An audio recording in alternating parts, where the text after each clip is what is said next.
What's going on, guys? Today I'm going to be diving into why USC lost this game to Michigan, and to me there were three big reasons, and the first and by far the biggest was USC was so overmatched up front. The offensive line was not only the biggest concern in this game, but it's going to be the biggest concern throughout the entire season. And they were going up against a defensive front in Michigan that absolutely dominated them. They have two first-round NFL tackles, and we could not run the ball at all. But even worse, we absolutely beat up Miller Moss. We gave him no time in the pocket, and that was the biggest reason why our offense couldn't get anything going.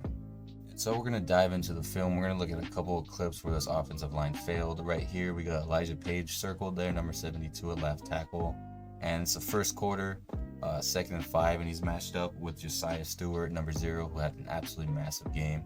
And we're going to see what happens on this play. Just blown by, Miller Moss is down, and that's unacceptable from Elijah Page. And let's take another look at the ball, another look at this play. So the ball snapped at 6 minutes and 16 seconds. Watch when Stewart gets to him. Make contact, 6:14 left on the clock.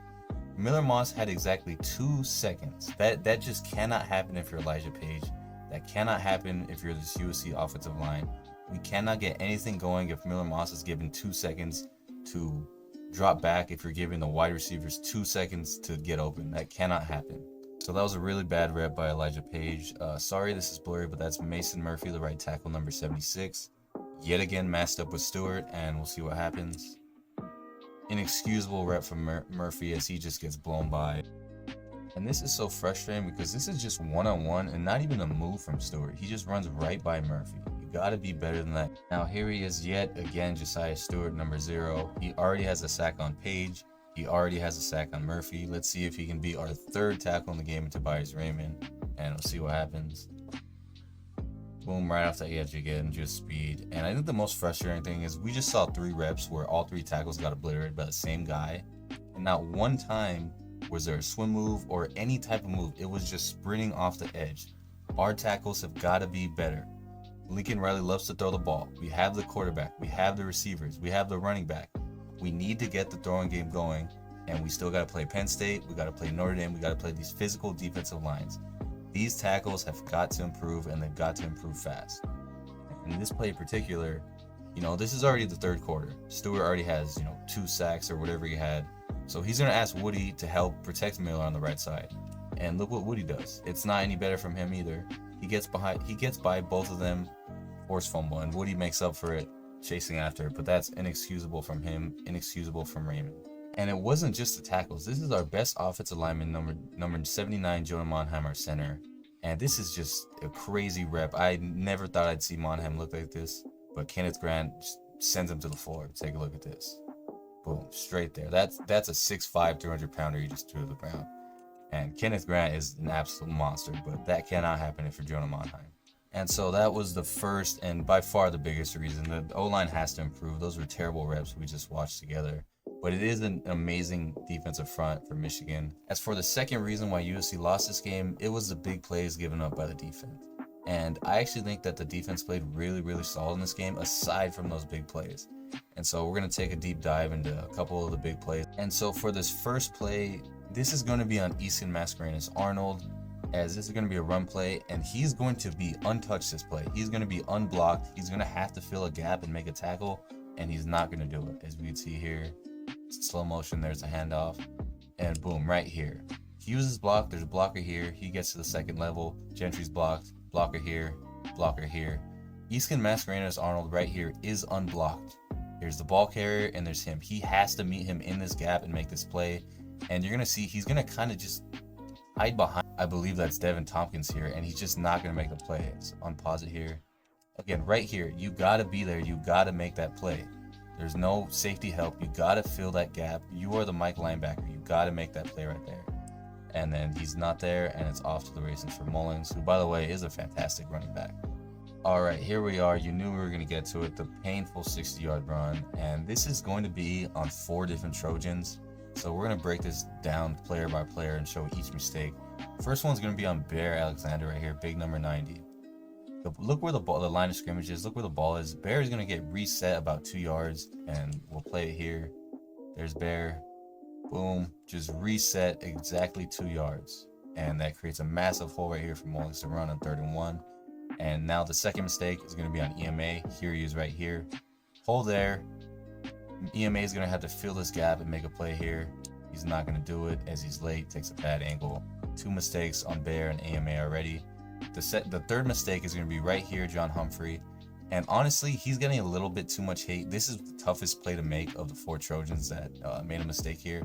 This is a very physical back, and we'll play it here. He does get there, and he has him right here. Now, he's doing his job. This is just a physical back, so a little bit too much hate on John Humphrey. But look at this screenshot right here. Mullings has his back to the end zone. John Humphrey has him fully wrapped up around the legs. And here's Kamari Ramsey with every opportunity in the world to just take him down. If he can get him down right here, we're still looking good. Yes, they pick up the first down, but there's 2 minutes. They still got to drive the length of the field. You got to get him down right here. Instead, he doesn't. That's a terrible angle from our captain on defense, and it's off to the races. Just a painful play by the USC Trojans, and one that never should have happened. We got to make a tackle. That looked like a Grinch defense, and it isn't a Grinch defense. I believe in this defense. I think this defense is good. That was just a big mistake, and one of the few ones of the game. And now we got the third and final mistake of the game, and this one is actually on Lincoln Riley. As you can see here, here's the situation. It's the 4th quarter. You're up 4. It's 2nd and 8. There's 4:22 left in the game.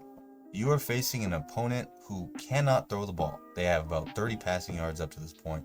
They do not want to throw the ball. You have a 4-point lead, 4 minutes left. What do? You kill the clock. You force Michigan to have to use their timeouts. So you put the opponent in a bad situation. You have your defense that's playing well against a horrid offense, more specifically a horrid passing offense, and you win this game with your defense. Instead, Lincoln Riley's going to try to win it with his offense, and he's going to call a screen here.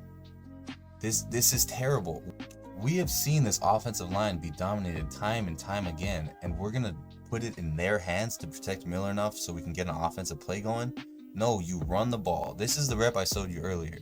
Monheim gets dominated, and instead of a screen pass, we stop the clock for them. We don't run any time. They don't waste the timeout because we wanted to throw the ball and get cute. You gotta run the ball here and kill clock. And now a false start later, it is 3rd and 13, and Lincoln has a decision here. He's either gonna run it, take some more time off the clock, and have your defense, who's played really well, win the game, or you can take a shot at the sticks maybe, get a first down, put the dagger in the heart. Instead, he does neither. As you can see here, he's going to run a screen pass that yet again gets blown up because Mason Murphy couldn't do his job. We just saw Monheim get dominated, and they disrupted the play, and it was an incomplete pass, and we stopped the clock for them. So what do? We do it yet again. As you can see here, Mason Murphy, we've already talked about it, pushed to the ground, and it blows up the play. If you're Lincoln Riley, you have to run the ball here. Think about what that offensive possession did for us. Michigan kept both timeouts, and we only ran about 30 seconds off the clock. That's unacceptable. You either go for the first down, which, by the way, I still don't support, but if you're going to try to get a first down, why not take a shot at the sticks? Because what those screens were meant to do was to run the clock. But why would you take that chance with the O-line we have to have an incomplete pass that's not even at the sticks for a big gain?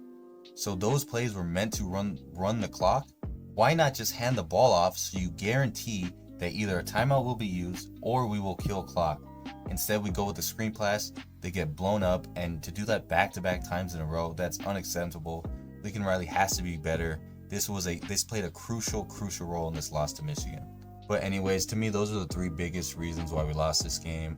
It was quite a negative video, but there's not too much negatives to come out of this game. I think USC really proved themselves as a physical football team, and we have a really bright future, and there's a lot of season left. We're still playoff contenders, but that biggest question going forward is, what can the O-line do?